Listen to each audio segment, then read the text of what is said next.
Then again, if you have estrogen, all hope is lost.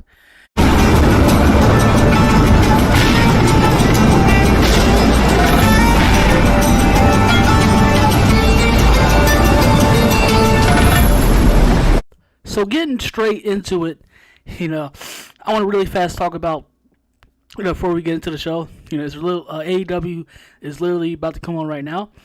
So really fast, also I want to real quick give notice to, because I know I sound kind of still, if you still really catch notice, or if you can really like spot it out.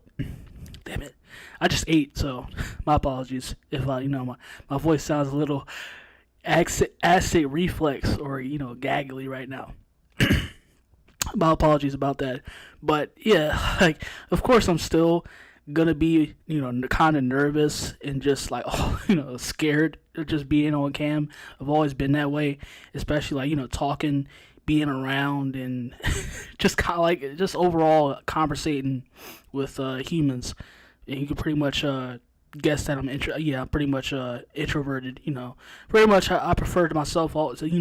Even coming back now, who I am today, very much damn it, I very much prefer myself to be introverted and isolated by myself. But I do welcome people, so I just want to of course I'm gonna try to get over that as I am. Sound much more. Just go back to my older videos and you'll get what I'm saying, but I'm getting much better. So, but as we get into AEW, obviously, if you've already been here, of course you're here now, you're new. Yeah, it's been quite a while. To make a long story short, we know how, even though the cuckolds, the AEW cuckolds don't want to believe it to themselves, AEW is is a very, very political, ignorant, just chaotic environment of a company, and that's coming from the boss itself, as within the wrestlers and everything all around. And at one point, it just got too because realistically, and of course, I'll get to that, when it comes to still going forward talking about AEW, but at first I wanted to very much steer away.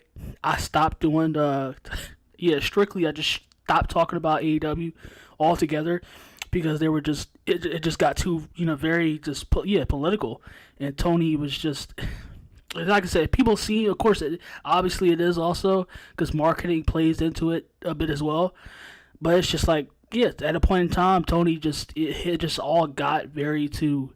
It just felt like it was a shame, and I can't believe I kind of thought that this was going to be the rival to WWE, and that AEW was going to be that company to bring wrestling into the forefront, back to the mainstream. But wow, was I very wrong, very wrong. But yeah, I guess I'm here now, and I guess of course I'm really going to be honest too. Yeah, that obviously this is strictly for views. When it comes to AEW, strictly for views.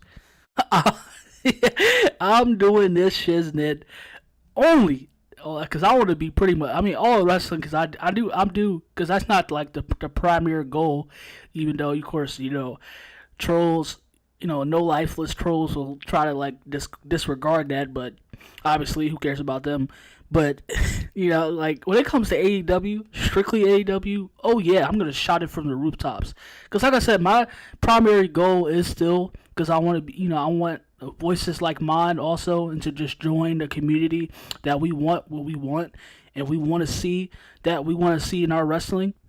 When it comes to that particular, because that's the primary goal. That's why I'm on here. That's why I exist.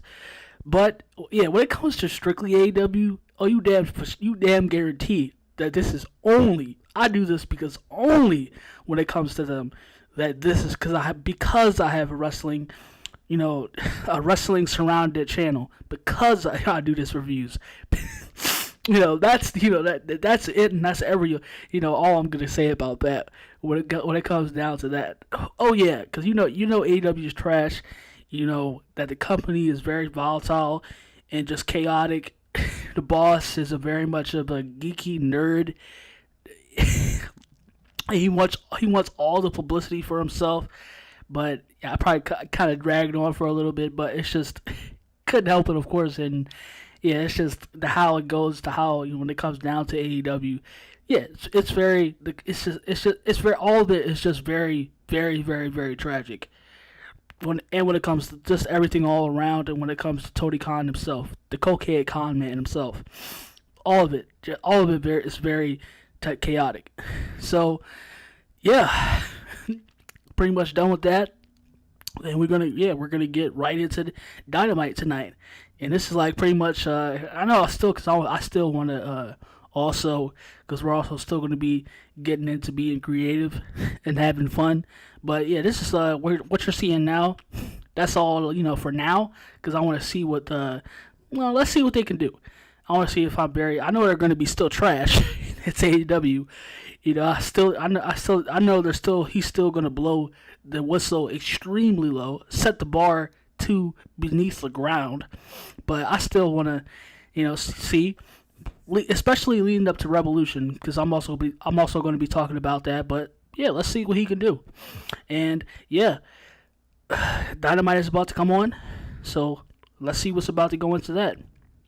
So we start off with Orange Cassidy versus Wheeler Yuta, and this is for the All-Atlantic AEW Championship. And of course, as usual, in AEW, typical fashion, we start off with a match. Yeah. Gotta get that work rate in. When it comes to AEW, we gotta have those delicious bangers that everybody's talking about and praising. I know he's watching in the back too, and he wherever just whatever he's doing, man. Because he always watches social media, so I know he pays attention to what everybody's saying. Because it really is pitiful. It truly is pitiful. But he wonder why you want to wonder why you lose viewership. You wonder why AEW Rampage is losing and not growing any further. You wonder why Dynamite is not reaching any growth and can barely crack 1 million because it's a simple fact. People, this shit, it gets tedious. Even like I said, even the cuckolds, your usual cuckolds, just like your channels, that used to, at least so as far as now, when it came to somebody like JD, JD from NY, which is why they barely, now they're doing the complete 360. Because JD would chill, he probably kind of still does, because of course. But after that, what happened was, of course, the whole women's locker room coming after him on Twitter, or so and such. That pretty much clipped the wings when it came to as far as being a full on shill, cock shiller when it came to JD. But yeah, even you have your hardcore cuckolds that are going as far as going back, and when they used to trash Triple H also as well, which are now praising him because he's in charge. But when with Triple H, because of course he's a part of it too. But when Triple H was basically still on the booth, when Vince McMahon was still in charge, people was liking it, of course, because of Tony Khan. He was the Booker of the Year. He was that guy. And then of course they had to shit on Triple H as a regard to that. People, they get even the cuckolds, they get tedious of this.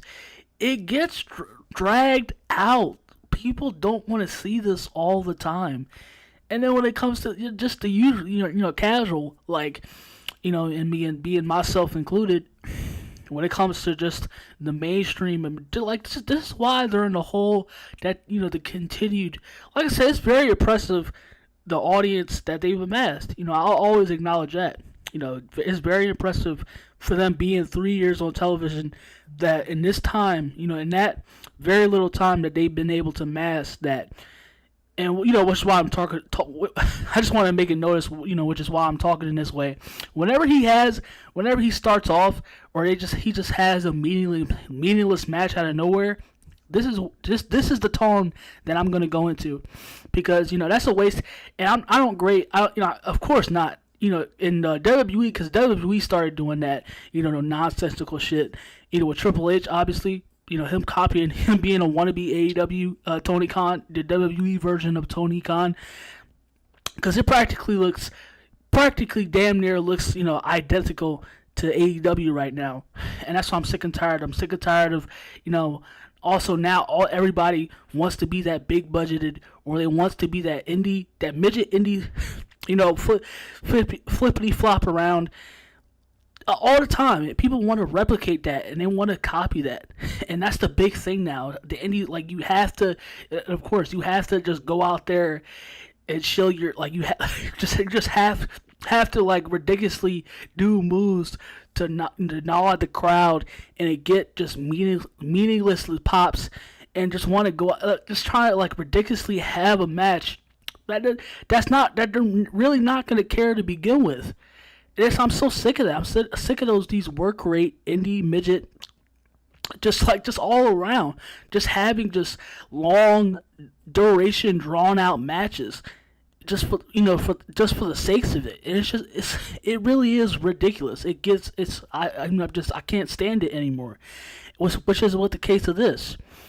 And it's like I said, they wonder why they're in the hole that they continue to slide down, and what the drama and the controversy surrounding them, which is why they're probably right now even more so talked about, and right now, which they're pretty much going to be known for, it's because of Tony Khan himself and the drama and the chaotic.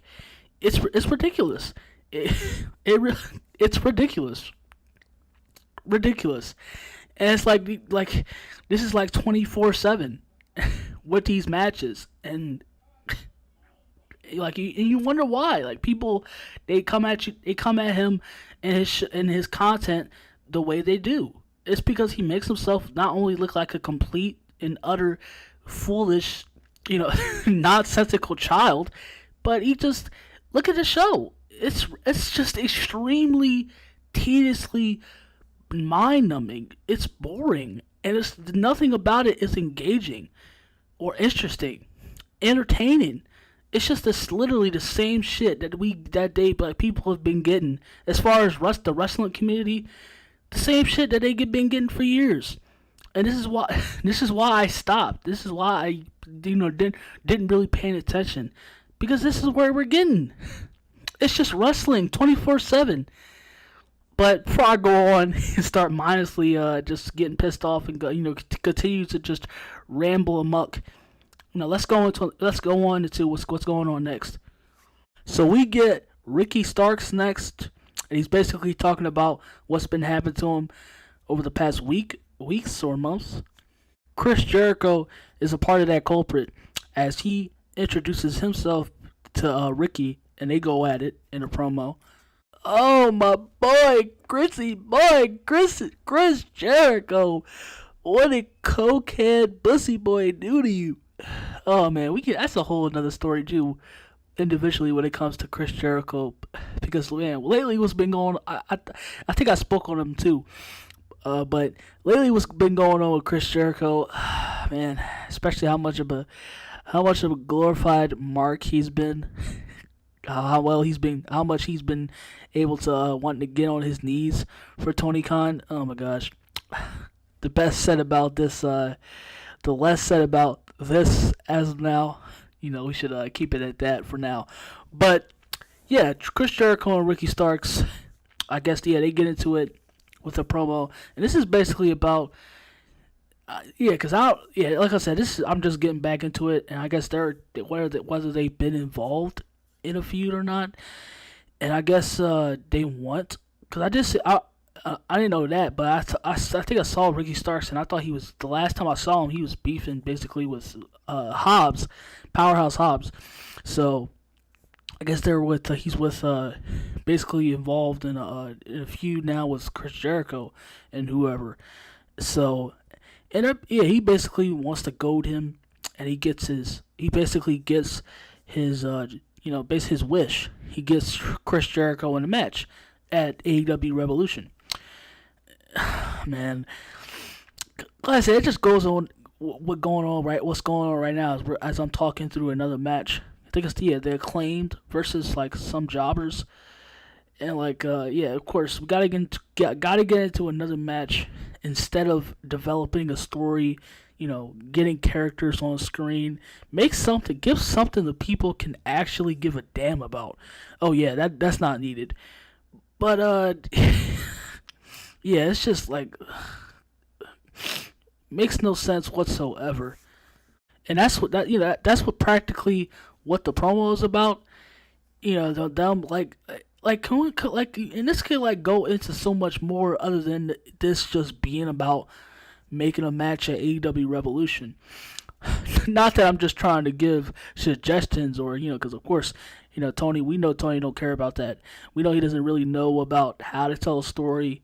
When how to put how to mesh characters, how to put these wrestlers and characters overall in this. How to how to put them in a believable story that makes their paths cross well and make it entertaining television. But no, yeah, of course we gotta have because we gotta have consistently matches all 24/7 out the wahoo because that's all he knows. And like I said, you can do so much more. Given that also this is a straight up OG veteran Chris Jericho. And I'm more surprised that he could like Chris Jericho because I think he's one of the like a part of he basically like was one of the locker room leaders, and like it surprises me also, but it just goes to show you giant how much of a giant doofus mark that Chris is for Tony. But it's like we can do so much go into so much more instead of just having a generic cutout promo leading to just a meaningless a forgettable match. And it's like we can do so much more with that. So, man, this promo was whatever.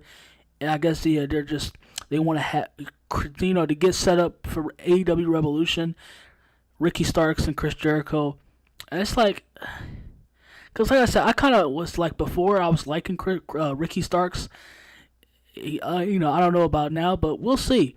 We will definitely see if anymore because I did kind of like Ricky Starks, and so we will see what goes on. But I'm pretty sure this will go nowhere because, of course, Tony, he doesn't know anything about actual storytelling when it comes to that particular aspect. But yeah, it's like they could have this could have been like made into especially when you're talking about classic Chris Jericho. He could really be he can like try to get under his skin. He can make this about whether it's about his family, going after his family, or just trying to just to the point piss him off, and where challenge him, basically challenge his manhood, Ricky's manhood, and make him just completely despise him, and almost to the point that he just wants to just tear his face off and rip his hair out of his scalp. It's like, yeah, it's just like you just get basic standard stuff, and it's like shit that you're not gonna care about, regardless, and after the pay-per-view or weeks leading up. So I don't know what happened or whatever, but I guess Jungle Boy was coming out, and Christian Cage started beating on him, ambushed out of nowhere, and attacked. Christian Cage just starts, without a doubt, and just ruthlessly beating on Jungle Boy until he bleeds. Okay, so we're gonna get into this. I want to say a little bit about this really fast because Brian, I think he's on right now. If they're getting ready, he's getting ready to come out to talk, and I guess about MJF, but they really could have taken this somewhere, and this kind of just really more so even just more disappoints. It pisses me off because I know Christian is a veteran. A legit veteran. We already know who he is. Christian Cage, along with Edge, part of the Ruthless Aggression era, and starting that whole tag team along with the Dudley Boys and the Hardys. Just one of those tag teams. Also, that's that's legendary. Speaks for itself. like the talent and the repertoire that Christian can offer, and Tony is wasting it. He's completely going nowhere and just wasting it. This is why I don't like Tony Khan. Like, this is why I tuned out. It's because, like, regardless of, because like I said, when it came to the story of Jungle Boy and Christian Cage, if I because I that was one of the ones which I kept around and watched still after. They were like, I don't know, they're still going on, but it's been really for a while now. Christian Cage and Jungle Boy, they've been involved in a feud, story together practically, and it's been really good. It got really good at times, but it's just, I mean, yeah, it's extremely good, and that's more so I think off the fact, from Christian Cage or whoever, because Tony Khan is not writing this shit, not at all. But yeah, it's just what a missed opportunity, and this should be a part. It's just there to be there, like to make up for television. But like this should absolutely. There's no reason that this should have been for prime time. This should have been like one of the main focuses of television. But no, even even like the with this like the just like with Brian and MJF, even what they're doing there is starting to get completely dragged, and just you don't care. It's whatever, because it's not written in a way that's engaging or entertaining, or makes you want to sit back and, oh, I gotta watch this. Oh snap, what's going on? Well, I can't wait to see what goes on here. It's like they just simply just there because they're just seeing what works, and they don't have anything to go off of. So that's practically it. But we're gonna get on to see it, if not already. I think it's going on right now. Let's get into see what Brian has got going on. So not just a segment involving Brian, but MJF and Brian himself. And I would have to say, yeah, this promo, it was pretty good. It was as much as being watchable for what it was. MJF continues to be a star light on screen, stealing the scenery as he goes. And this is what gets me.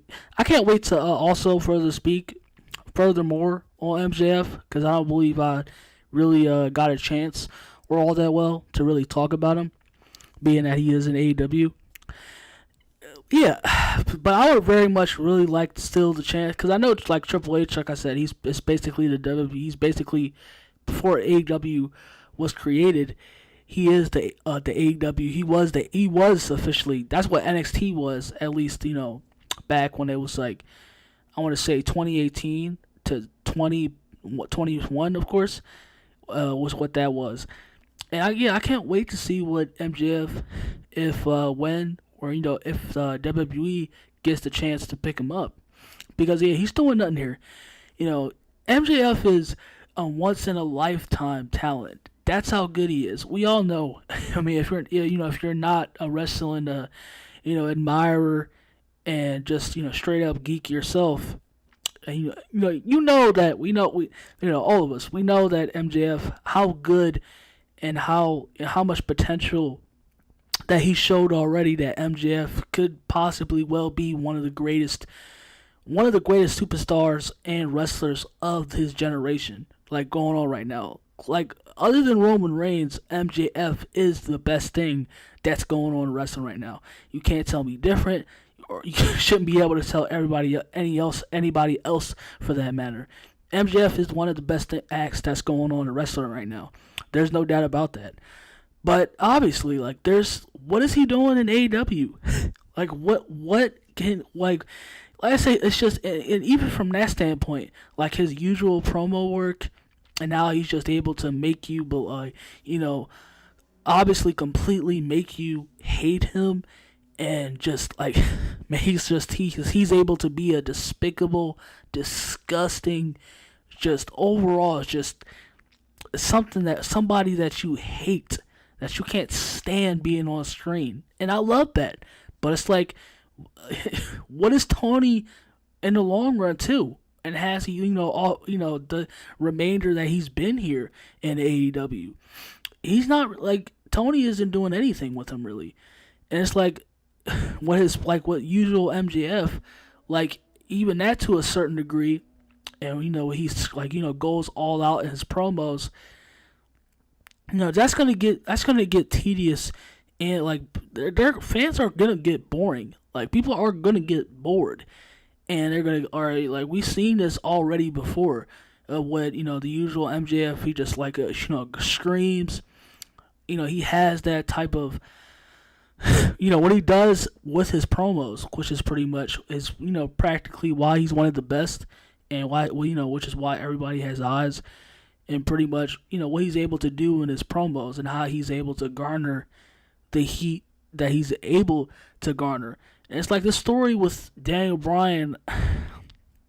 Yeah, it's just basically because we're going into. I still have. Like I said, I have no doubt that it's not. I mean, it's because MJF alone, and of course Bryan. I mean, it's like I said, I won't say it's watchable, but it's not anything relatively. Because I want to compare it. I know people are going to get pissed off when I say that, because I want to really compare this modern day now when it comes to the Bloodline story and how good that is and how revolutionary, just how a squeak that story when it comes to the Bloodline and Roman Reigns and Sami Zayn, all of that around lead like that's been going on for a better part of a year. I think whether it's 3 or a year, and yeah, when it comes to now, it's practically the same thing. Like I said, it's practically the same thing what MJF did with CM Punk, or I guess somebody else for that matter. It's like he just insults and just goes after them personally and whatever. And it's not really like, like I said, you can do very much well with that, but it's just practically just promos back and forth, and it's just the same thing over and over.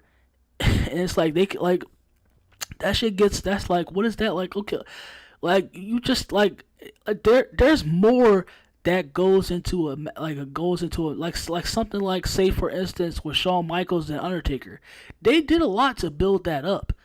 Or you want to also say with Jey Uso and Roman Reigns, because I can also use that.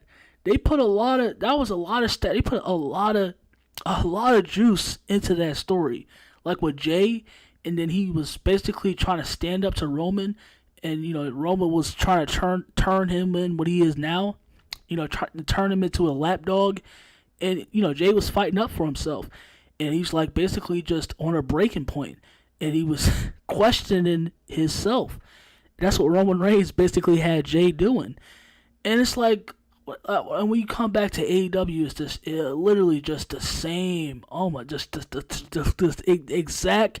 It's like what you ate yesterday, and it's like people, like say this, like you try to people try to offer you that like you have a lollipop, and it's like, oh, it's good, okay, and then they try to give you another lollipop.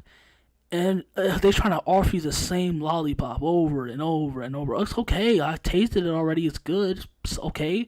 Why do you keep trying? I already had it already. Why do you keep trying to offer me the same lollipop over and over again?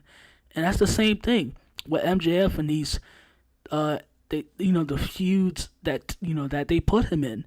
And it's like Bryan is no other.